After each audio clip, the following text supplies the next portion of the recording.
आदाब नाजरीन, पेश है 13 जनवरी की स्पीड न्यूज।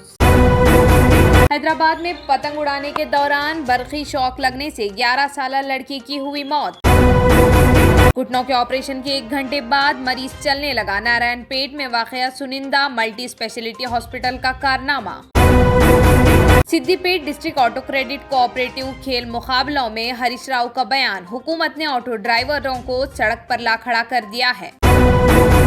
धनुष की फिल्म कैप्टन किलर को मिल रहा है जबरदस्त रिस्पांस। कहानी दिल को छू लेने वाली है, लोगों ने बताया killer.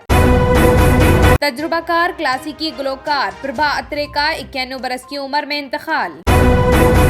Karnataka high court medical college के दावे को किया मुस्तरद।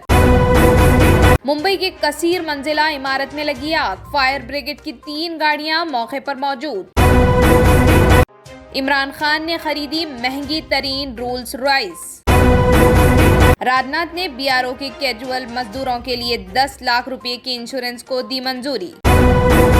वजीर आजम ने 22 जनवरी को हर घर में श्री राम ज्योति जलाने की अपील की। WHO ने किया कोविड के खतरात से खबरदार। न्यूजीलैंड की साबिक वजीर आजम जेसिंडा ऑर्डर्न ने मंगनी के 5 साल बाद बॉयफ्रेंड गेफोर्ड से शादी कर ली। नेपाल में बस नदी में गिरी, 12 अफराद हिलाक। इलेक्शन ना लड़ सका तो सुप्रीम कोर्ट जाऊंगा, ताकत के जोर पर सारा कानून खत्म कर दिया गया है, इमरान खान।